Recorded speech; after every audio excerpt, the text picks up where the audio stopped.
How has anything ever moved forward in the entirety of human history, ironically? People questioning the norm. Because if you don't question the norm, you go into an eddy or vortex, and you go round and round and round, and nothing moves on and nothing expands. But that's the idea.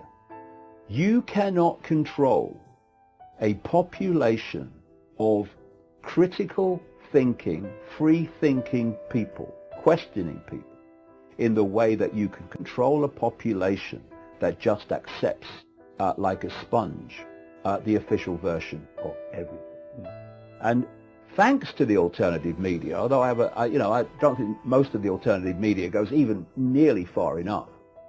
Most of it's not actually alternative, but mainstream light. But even so, thanks to that, and this availability in the last few years of alternative narratives to world events, etc., people have started now to question more than ever before. When the government comes out and says, this is what happened, it's the Russians, more and more people, like never before, are going, well, hold on a minute. Is it? Where's the evidence? And I tell you, when you ask that question, where's the evidence, there's usually silence coming back. And, you know, there was with this incident in Salisbury, with the nerve agent and the Russian double agent working for British intelligence, or used to anyway. There was a wonderful line from Theresa May, the British Prime Minister, that encapsulated exactly what I'm talking about, and how this perceptual download, this perceptual programming is supposed to work. She said, with no evidence whatsoever, there is no alternative to the conclusion that the Russians were involved.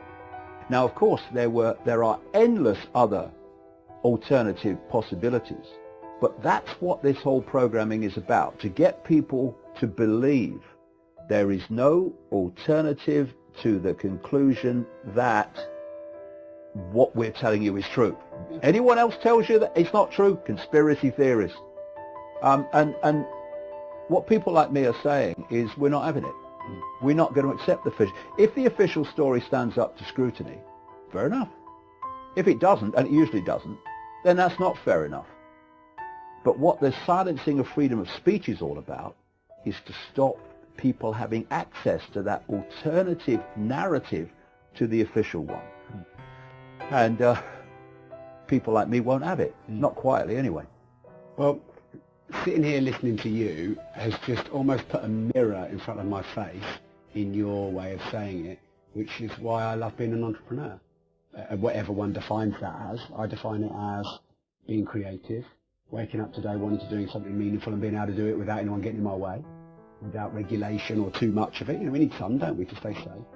And yeah, when you run your own ship, like you do with your message, you know, you're not employed by anyone as it seems. Nope. Then you can put the work out that you want to put out, and you can make the difference to the world that you want to make. And yeah, I suppose that takes a little bit of courage and bravery, because when you do that, the system's going to say, hey, wait a minute, you should do it like this. Wait a minute, you should do it like this. So I'll come back to that in a minute, because there was something I really thought of, and I wanted to make a couple of suggestions for you to keep getting your work out there, and to the listeners. Because I found LinkedIn, I don't know if they've strategically gone, oh, look what Facebook have done, we'll have everyone. But they seem to be doing the opposite, where they're letting you get much more expanded reach. I mean, I've been playing with some of my content on there, and I get 250,000 views in a day on something, and I'm not as big as you in terms of my following, and I wouldn't normally get that. So they're clearly letting it go. Right. And I don't feel like the reach is being played with. It seems to be pretty consistent. So that's one thing. Second thing is, we were talking about this on the way down. You should have a podcast. I mean, but no one seems to control a podcast. Joe Rogan's got one. He sits and does what he wants. 100 million downloads a month. And it's like they can't be policed. They can't be controlled, because you own the back end audio, and then okay, iTunes will syndicate it, and Stitcher will syndicate it, and Podbean will syndicate it, and whatever else.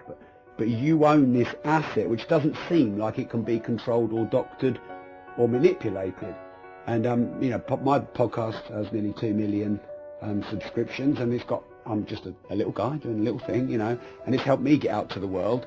So I guess I'm saying that because if people feel like you, that the bigger media, I'm pointing over here, obviously you've got Google up on you, if they feel that... I've got my website okay, up, yeah. if they feel that Google and Facebook, and I'm not here knocking those, by the way, but I'm just saying if they feel Google, YouTube, Facebook are starting to police, reduce your freedom of speech, have the evil doctor, evil press button, no you can't, yes you can, no you can't, and you don't like that, I think these are the platforms like LinkedIn and podcasts. Yeah, I mean, you know, my sons who run the organisation of my work, they are doing this now because we have to respond to what is happening. But there are great opportunities for entrepreneurs who believe in freedom to replace or offer alternatives to these platforms. I know people are starting to do it, but the more that we can have, the better.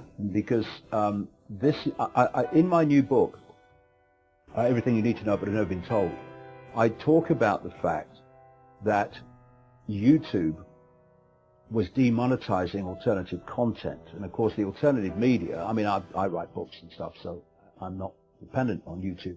But a lot of alternative people became dependent on YouTube, monetizing their videos to make more videos. And I said in the book that that's only stage one. The next stage is they start deleting channels. And of course, now they're deleting channels on a very, very large scale worldwide. So this is not something that's going to happen over a long period of time. That's what I'm saying.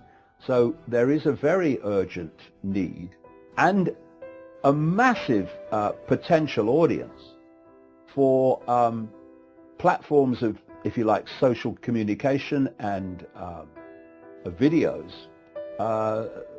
for people that really believe in not censoring. And, you know, yes, the big companies will go the way of the system. I mean, I actually love it when out of nowhere major corporations got together and said to Google, you're talking about YouTube, you're putting our adverts against hateful videos, and you must stop it. And they all got together and said, oh, you know, all these ethical companies, you know, that have the best interests of humanity at heart while they're screwing them day by day by day, right? It's all orchestrated. And so Google, B-movie actors, said, oh no, we better take the adverts down then, which just happened to be on the alternative media channels. And that was how the demonetization started. And then once you start it, you roll it out even more, and now there's virtually none on Google for anyone with an alternative view. But people still have to sell things. And there is an advertising, quote, market out there for a large audience platform. And if people would go down that road, there are great financial opportunities for them, as well as the main reason, from my point of view, which is having the ability to communicate information uncensored. Because the more uncensored information circulates, the more the system of control will fall. Because its whole foundation, its whole way of surviving is to keep from its target population what it is doing, how it is doing it, and to what ultimate end. So, do you regard yourself in any way as a businessman or an entrepreneur? It seems to me like the more you resist these things you stand against, the bigger and more powerful and more successful you become. Are you aware of that dynamic going on? No, I'm not an entrepreneur. I spend my life researching information and communicating information. My sons, Jamie and Gareth, who run the organization of everything, they work to get my information out there. And they can be very creative at it, and they have to be very creative at it because of all the pressures to stop it. So that's the way I work. I don't have anything to do with that side of things at all. I just deal with the information. In fact, you know, there was a time when I did it all. Yeah. I did it all, you know, everything, and including writing all the books and everything. But now, as my sons have got involved in recent years, it's freed me from all the other side of it. So I just focus on the information, and it's been incredibly effective, both in the information I've been able to uncover because I've had more time, and also in the fact that they have been excellent in the way that they have organised the communication of it. And is that just to free up your time, or is that because you don't really enjoy the more commercial aspect, or is that because they're good at the commercial aspect, or is that because you wanted your family involved?